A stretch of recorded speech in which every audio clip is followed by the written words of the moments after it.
Assalamualaikum warahmatullahi wabarakatuh. Jumpa lagi dengan saya, Pak Aji, akan menyampaikan materi tentang desain geometrik jalan part yang keempat tentang kendaraan desain. Para pemirsa, kendaraan desain ini di dalam konteks perencanaan geometrik jalan ini pegang posisi yang sentral. Kenapa? Karena memang jalan itu digunakan untuk melayani kendaraan, geometriknya termasuk di dalamnya. Oleh karena itu, kendaraan desain itu harus sesuai dengan kelas jalannya. Gitu ya para pemirsa. Oleh karena itu, ada semacam paralel sebenarnya, kesetaraan. Jadi ketika kita akan membuat kendaraan desain, maka sebenarnya harus meninjau tentang kelas penggunaan jalan. Ada jalan kelas 1, kelas 2, dan kelas 3. Nah, itu erat kaitannya dengan untuk ukuran kendaraan desain, yaitu jalan kecil, jalan sedang, dan jalan besar.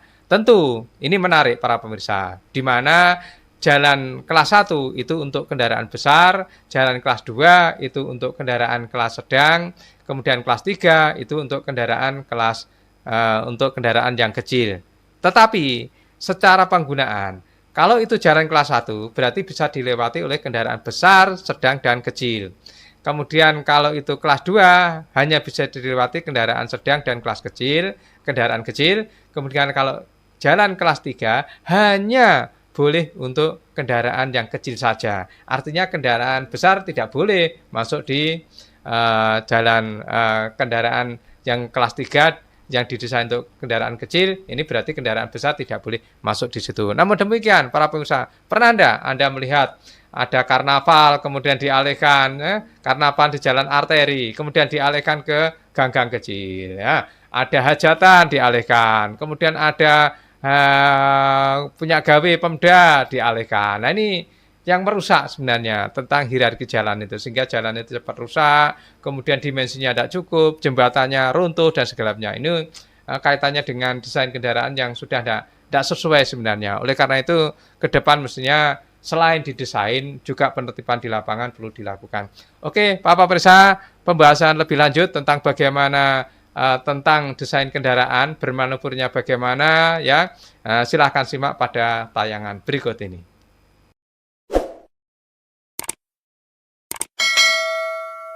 Para pemirsa, pada kesempatan ini Pak Aji akan menyampaikan materi tentang desain geometrik jalan part yang keempat. Ini terkait dengan materi kendaraan desain vehicle. Desain vehicle ini adalah merupakan salah satu parameter di dalam kriteria desain. Sebenarnya kendaraan itu seberapa besar, seberapa ukurannya, digunakan untuk kelas jalan yang mana. Nah, ini yang akan kita jelaskan oleh Pak Aji tentang kendaraan desain di dalam perencanaan atau desain geometrik jalan. Para pemirsa, ada suatu kaidah di dalam penetapan desain kendaraan ini, yaitu penetapan kendaraan desain itu sebenarnya dilakukan berdasarkan kelas penggunaan jalan. Apa itu kelas penggunaan jalan? Yaitu ada kelas 1, kelas 2, dan kelas 3. Di keterangan PDGJ ada kelas khusus, tetapi kami tidak membicarakan tentang itu. Yang secara reguler saja itu ada kelas 1, kelas 2, dan kelas 3. Bagaimana klasifikasi? Silahkan simak di tayangan penjelasan Pak Aji sebelumnya. Kita saat ini fokus kepada kendaraan desain. Semua elemen geometrik, ya, jadi semua elemen geometrik jalan harus dapat melayani semua pergerakan kendaraan yang diwakili oleh kendaraan desain yang dipilih. Artinya apa? Ketika kita sudah menetapkan kendaraan desain untuk kelas jalan yang bagaimana, maka hal tersebut itu harus dapat melayani. Artinya jalan itu harus bisa dilewati oleh kendaraan yang bersangkutan. Jangan sampai sudah desain kemudian tidak bisa dilewati berdasarkan kendaraan desain. Soal di lapangan ternyata ada kendaraan yang tidak bisa lewat gara-gara kelasnya rendah, kelas 3, tetapi yang lewat itu kendaraan berat. Ya itu jelas itu menyalahi aturan di lapangan. Namun demikian, semampang masih didasarkan kepada kendaraan desain yang direncanakan, maka elemen-elemen geometrik, apakah itu tikungan, akses, jalan lurus, jalan menikung, menanjak, dan segala macamnya, itu harus dapat dilayani. Ya, oke, baiklah pemirsa. Lalu bagaimana sebenarnya karakteristik kendaraan itu sendiri? Secara umum, para pemirsa, sebenarnya dibagi menjadi 3 bagian, yaitu ada kendaraan kecil, ada kendaraan sedang, dan kendaraan besar. Nah, kendaraan kecil atau disebut dengan kendaraan penumpang, termasuk di dalamnya adalah sedan, minibus, mikrobus, pick up, truk kecil, itu tentunya relatif lebih kecil dibandingkan dengan kendaraan besar. Apa itu? Ya, tentu adalah bus dan truk itu. Bagaimana sebenarnya karakteristiknya? Untuk kendaraan kecil atau kendaraan penumpang, tinggi mata itu lebih rendah, ya. Karena apa ya?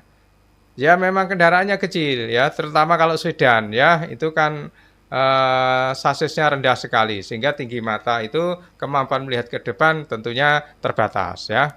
Kemudian berikutnya, kecepatannya relatif kurang terpengaruh oleh kendala kelandaian jalan. Artinya begini, karena cc-nya besar, kemudian yang lewat, penumpangnya juga tidak terlalu berat dan didesain untuk kecepatan tinggi, maka kelandaian itu relatif tidak terpengaruh, apakah itu mau 4%, 5%, 6%, bahkan 10% pun dalam hal tertentu kendaraan kecil itu untuk yang cc besar, 2000, sedan dan seterusnya, Innova dan seterusnya, itu relatif tidak terpengaruh oleh kelandaian itu, ya. Untuk yang apalagi kalau kelandaian standar misalnya 4% sampai 6%. Kemudian dapat berakselerasi lebih cepat, ya, langsung genjotannya tinggi, begitu ya. Sehingga jarak pengeremannya juga lebih pendek tentunya ya. Bisa berakselerasi, bisa berdeselerasi. Percepatan dan perlambatan ini memang lebih lincah kalau kendaraan penumpang itu ya. Oke. Kemudian kalau kendaraan bagaimana? Kendaraan besar. Sementara kendaraan besar dibandingkan dengan kendaraan penumpang, maka dia mempunyai karakteristik memiliki tinggi mata pengemudi yang lebih tinggi. Ya, tongkrongannya tempatnya jok itu, sopir itu lebih tinggi. Makanya kalau mau naik harus ada tangga, cantolan, harus lah. Kalau ibu-ibu pakai kebaya tidak bisa naik di sini ya. Oke, kemudian kecepatannya langsung dipengaruhi oleh kelandaian. Ya, betul. Makin terjal tanjakannya berarti kecepatannya akan menurun ya. Karena memang mass power ratio-nya itu sangat besar, yang diangkut banyak, ya sampai 20 ton, 30 ton, dan segala macamnya. Selanjutnya, kemampuan berakselerasinya lebih rendah. Betul, kendaraan berat itu berakselerasinya lebih rendah, terutama untuk truk. Ya, kalau bis barangkali dengan yang teknologi terbaru, ada Euro sekian itu, wah itu tingkat kecepatannya luar biasa. Tapi untuk yang truk itu terutama truk besar itu akselerasinya rendah ya. Kemudian memerlukan lajur yang lebih besar, betul karena dimensi besar. Radius tikungan yang lebih besar, jelas karena memang jarak antar bannya juga besar ya, antar sumbunya. Kemudian tonjolan depan, tonjolan belakangnya juga lebih besar. Kemudian dimensinya sendiri ya, lebar dan tinggi juga cukup lebih besar ya. Kemudian pelebaran lajur di tikungan yang lebih besar untuk mengakomodasi jalur lapak roda dan jalur ruang bebas vertikal badan kendaraan.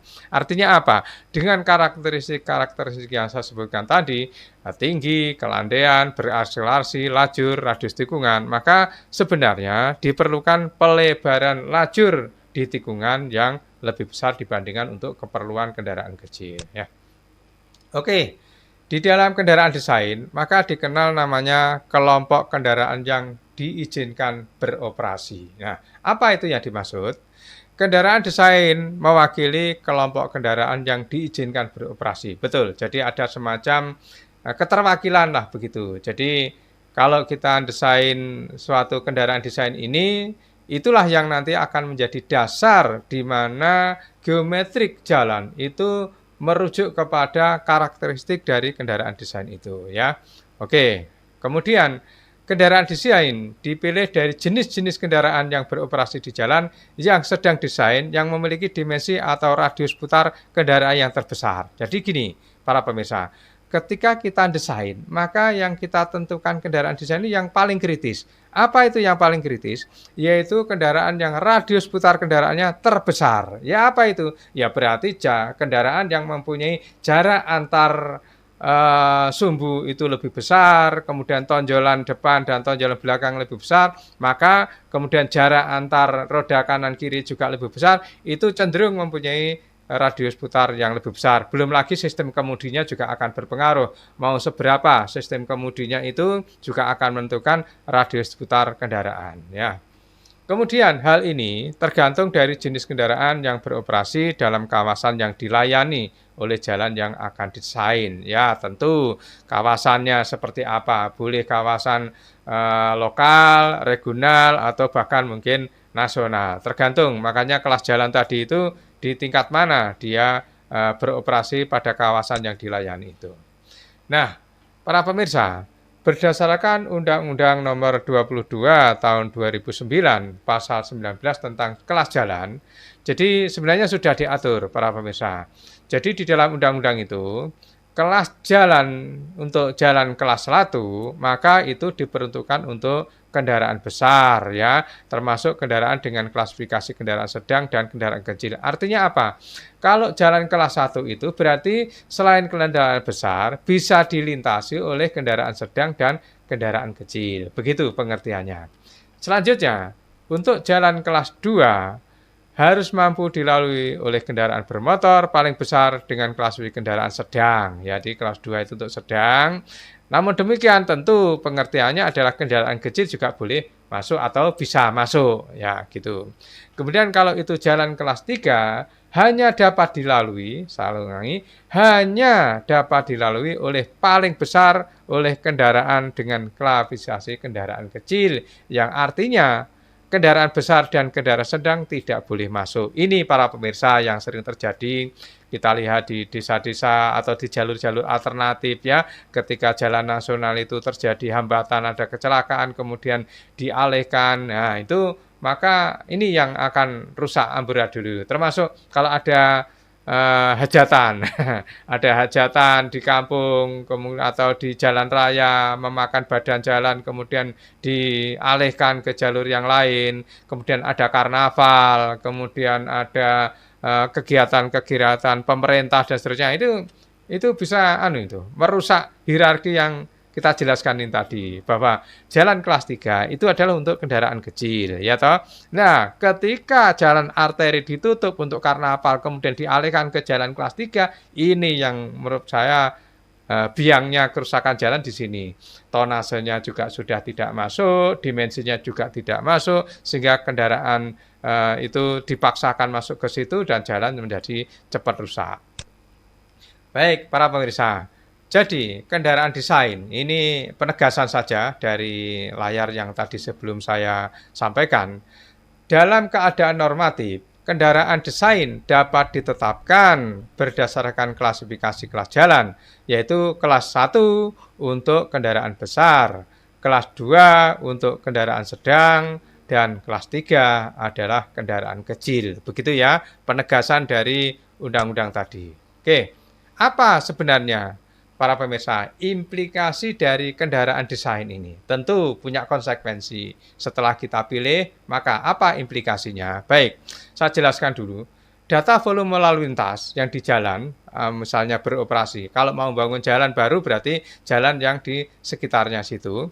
Maka per jenis diperoleh jenis kendaraan. Nah, kalau ikut MDP ada kendaraan sampai 7 golongan, 7A, B, C, C1, C2, C3 itu dapat ditetapkan kendaraan desain yang merepresentasikan jenis-jenis kendaraan dominan, ingat dominan, dengan dimensi terbesar. Jadi ada dominan, ada yang terbesar, itu sama-sama dilihat ya. Tapi nanti penentunya adalah dimensi dan radius tikungan ini yang menjadi arahnya. Jadi ketika kita survei kondisi kendaraan yang mempresentasikan seperti apa, maka nanti akan mengarah kepada bagaimana dimensinya dan bagaimana radius putar kendaraan itu. Oke. kendaraan desain yang dipilih. Apa itu konsekuensinya atau implikasinya? Yang pertama adalah tentu terkait dengan penetapan lajur jalannya seperti apa, lebarnya seperti apa, mau 3 meter, mau 3,5, 3,75 dan lain sebagainya, mau satu lajur, 2 lajur dan seterusnya.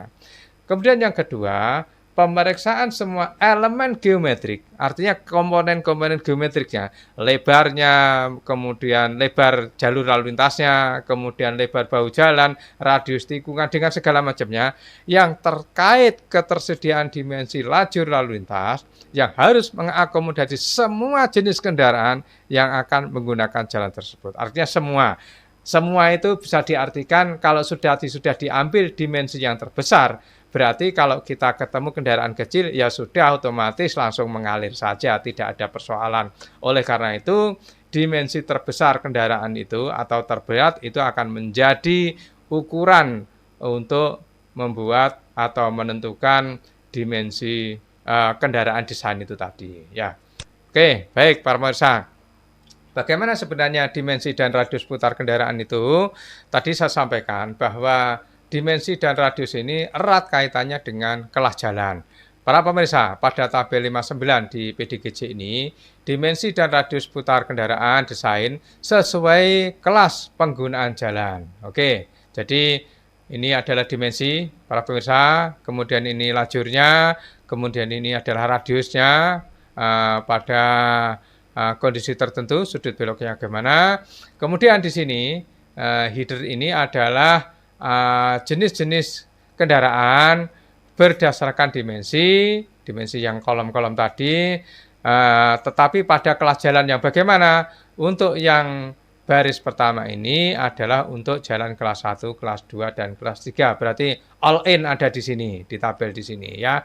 Kelas 1, kelas 2, kelas 3 masuk di sini. Nah, kemudian pada baris yang ditebalkan yang kedua, ini adalah untuk kelas 1 dan kelas 2 saja. Tentu dimensinya sudah mulai menurun dibandingkan dengan yang di atas tadi. Kemudian di baris yang ketiga yang ditebalkan ini adalah jalan untuk kelas 1. Oke. Jadi ini adalah jalan kelas 1. Jadi jalan kelas 1 bagaimana? Ini ada deskripsinya nih. Jadi kalau jalan kelas 1 tentunya kendaraan kecil bisa masuk. Kalau kelas 1 dan kelas 2 berarti kendaraan kecil, besar juga bisa masuk. Pokoknya kalau ada kelas 1 berarti semua bisa masuk. Tapi kalau itu hanya kelas 3 berarti kelas 2 dan kelas 1 tidak bisa masuk. Kira-kira begitu logikanya para pemirsa. Tapi ini sudah dikategorikan, ditabulasikan bagaimana kriteria kendaraan. Cuma di sini sayangnya menyebut merek ya. Harusnya sebuah pedoman itu tidak perlu menyebut merek. Langsung disebutkan dimensinya atau tipenya cukup ya. Misalnya station wagon. Kemudian jaraknya antar sumbu berapa. Menurut saya sudah cukup begitu. Tidak perlu menyebutkan ya. Truk besar, bis besar dan sebagainya. Ini tidak perlu menyebutkan mereknya ya. Oke, para pemirsa. Jadi bagaimana dimensi dan radiusnya silahkan dibaca di tabel ini, ada matriknya. Saya ulangi, di sini adalah dimensinya, kemudian ini jarak antar sumbunya, kemudian ini adalah untuk julurnya.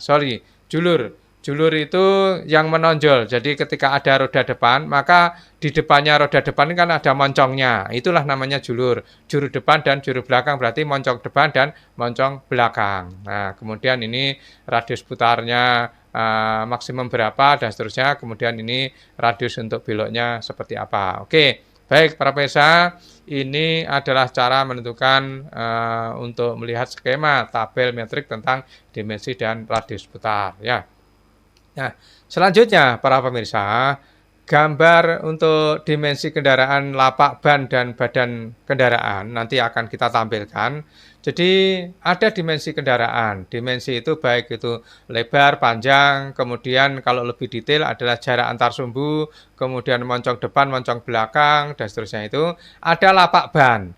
Artinya apa? Berarti ada lintasan bannya seperti apa. Nah, kemudian ada lapak ban kendaraan, lapak badan kendaraan, badannya. Karena kalau badan ini berarti bersama dengan moncong depan dan moncong belakang ini. Nah, seperti apa? Jadi para pemirsa di sini di gambar 53 sampai dengan gambar 56 itu diilustrasikan bahwa tentang dimensi badan kendaraan desain yang menyangkut lapak ban dan lapak badan. Ingat ya, lapak ban itu berarti bannya, referensinya. Kalau lapak badan itu berarti seluruh kendaraan, moncong depan dan moncong belakangnya ikut ya. Berdasarkan tabel 59 pada saat bermanuver pada suatu belokan atau tikungan. Nah, di tabel atau gambar itu nanti dipilah-pilah ada untuk kendaraan kecil atau kendaraan penumpang, ada kendaraan sedang, ada kendaraan besar. Oke, baik para pemirsa, ini adalah suatu ilustrasi tentang bagaimana alur lapak ban badan kendaraan untuk kendaraan kecil ya.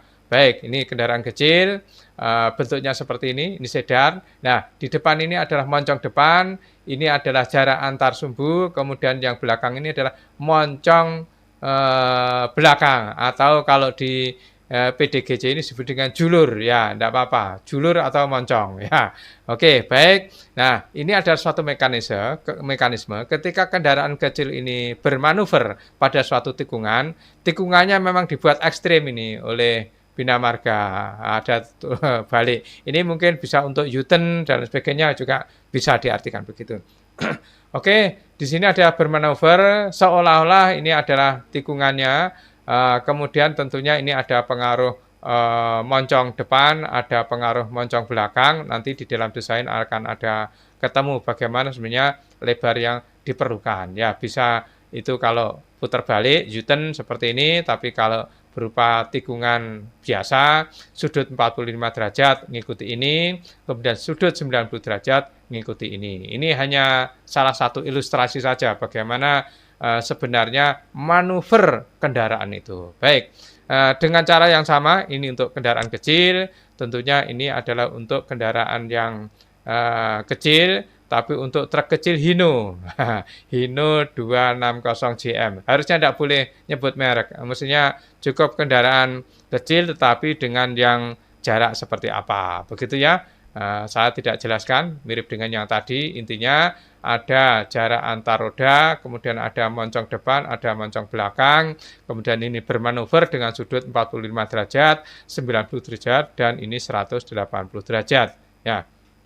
Oke, selanjutnya ini adalah alur lapak ban dan badan kendaraan sedang. Jadi kendaraan sedang saat membelok untuk truk Isuzu Giga FR, FVR ya. Ya, kalau Isuzunya sudah tidak terbit gimana? Pabrik sudah tidak produksi. Harusnya tidak usah nyebutkan. Cukup spesifikasi saja, mungkin ini sebutkan misalnya jarak antar sumbu misalnya berapa di sini 6,6 dan seterusnya itu ya. Oke, baik. Dengan cara yang sama ini untuk kendaraan sedang berbelok manuver 45 derajat, 90 derajat dan 180 derajat. Selanjutnya ini adalah alur lapak ban dan badan kendaraan besar. Kendaraan besar yaitu bis dan truk tadi saat belok untuk truk tempelan Hino 6 sumbu ya. Ada Hinonya ini, tidak enak saya sebenarnya, cuman karena di PDGC begitu saya tulis saja, harusnya tidak boleh nyebut merek ya. Sekali lagi ya, saya memang suka mengkritik-kritik yang kurang pas itu ya. Oke, jadi ini untuk kendaraan besar bermanuver untuk belokan di sini 45 derajat, 90 derajat dan 180 derajat ya. Selanjutnya bagaimana sebenarnya proyeksi ban kendaraan. Jadi ketika kita akan menganalisis tentang bagaimana kendaraan itu bermanuver, maka kita perlu membuat suatu proyeksi ban kendaraan desain seperti apa. Para pemirsa, proyeksi ban kendaraan desain pada muka lajur lalu lintas harus berada dalam lajur jalan yang diperkeras. Betul, jadi proyeksi ban kendaraan itu harus bisa masuk di jalan yang diperkeras itu, ya, gitu ya. Nah, baik pada jalan lurus, jalan membelok, pada persimpangan, tempat parkir, akses, ya, persil, pemberhentian sementara, stasiun, pompa bensin, kemudian fasilitas putar balik maupun bukaan pada separator. Jadi poin-poin ini pada dasarnya, maka ban kendaraan itu harus masuk di dalam lajur jalan yang diperkeras. Jadi masuk di pavement, tidak boleh di bahu jalan karena bebannya beda. Bahu jalan itu didesain untuk kekuatan yang lebih rendah dibandingkan dengan yang diperkeras. Begitu. Nah, saya akan jelaskan di sini. Jadi di sini untuk pedoman geometrik jalan tahun 97 ini yang lama itu ada tonjolan tadi, tonjolan depan atau dan tonjolan belakang. Julur itu tonjolan ya. Julur atau tonjolan depan dan julur tonjolan belakang itu seperti ini para pemirsa, bentuk-bentuknya seperti ini. Ini kendaraan kecil, ini adalah jarak antar sumbu, kemudian ini tonjolan depan, ini tonjolan belakang. Kemudian untuk kendaraan sedang, ini adalah jarak antar sumbu, kemudian ini tonjolan depan, ini tonjolan belakang. Kemudian ini adalah untuk kendaraan besar ya, ini rodanya roda sumbu ganda. Kemudian di dalamnya ini dirinci juga ada kendaraan besar berarti ada panjangnya, ada lebarnya, kemudian jarak antar sumbu, kemudian ada tonjolan depan atau julur depan dan ada julur belakang. Oke, nah dari sini para pemirsa, maka ada semacam penjelasan bagaimana sebenarnya memahami tentang keberadaan julur tadi. Jadi, proyeksi badan kendaraan desain, jadi proyeksi badan ya, bukan roda. Kalau yang sebelumnya tadi roda, ini badan. Proyeksi badan kendaraan desain khusus untuk julur pada muka atau tonjolan depan, bahasa saya ini tonjolan depan, lajur lantas idealnya berada dalam jalur yang diperkeras berpenutup tadi, diperkeras berpenutup. Tetapi, jika kondisinya terbatas, maka dapat diakomodir di atas bahu jalan. Ya, boleh di bahu jalan. Tapi para pemirsa, bahu jalannya berarti harus punya kekuatan yang lebih dibandingkan dengan bahu jalan yang standar. Kalau hanya sekedar timbunan kelas S ya nanti masih jebol itu diinjak oleh kendaraan berat itu ya. Tapi ini kan tonjolannya saja. Tonjolannya saja itu boleh menjulur di bahu jalan. Bukan rodanya, Pak saya. Tonjolannya saja. Berarti tidak ada bebannya. Hanya space-nya saja butuh di bahu jalan. Ya. Kemudian, pelebaran untuk mengakomodir ruang badan jalan akibat julur depan dan julur belakang kendaraan dapat berada di atas bahu jalan yang cukup lebar. Ya. Ingat, jadi ruang badan jalannya itu bisa di bahu jalan yang cukup lebar untuk mengakomodasi RMAX, radius maksimum, sehingga tidak ada objek yang menghalangi pergerakan kendaraan desain atau tertabrak, baik itu pejalan kaki, kereta dorong, sepeda angin, sepeda motor, maupun benda lain yang menghalangi pergerakan kendaraan desain ini. Jadi intinya kendaraan desain ini ya jangan sampai terganggu adanya gerobak bakso, kemudian adanya orang naik sepeda angin, ya sepeda pancal lah, sepeda angin itu ya. Oke, itu sehingga di sini masih diberikan arahan bahwa pelebaran untuk mengakomodir ruang badan jalan. Jadi perlu ada pelebaran sehingga dapat berada di atas bahu jalan yang cukup lebar ya. Oke, baiklah para pemirsa, itulah yang bisa saya sampaikan pengertian tentang bagaimana kendaraan desain itu. Jadi, kendaraan desain ini dalam konteks desain geometrik ini sangat penting, sangat sentral dan erat kaitannya dengan hubungannya dengan kelas jalan. Mau kelas 1, kelas 2, kelas 3, kemudian mau desain untuk kendaraan kecil, kendaraan sedang, apa kendaraan itu besar. Oke, Pak pemirsa, cukup sekian apa yang bisa saya jelaskan. Semoga bermanfaat. Assalamualaikum warahmatullahi wabarakatuh.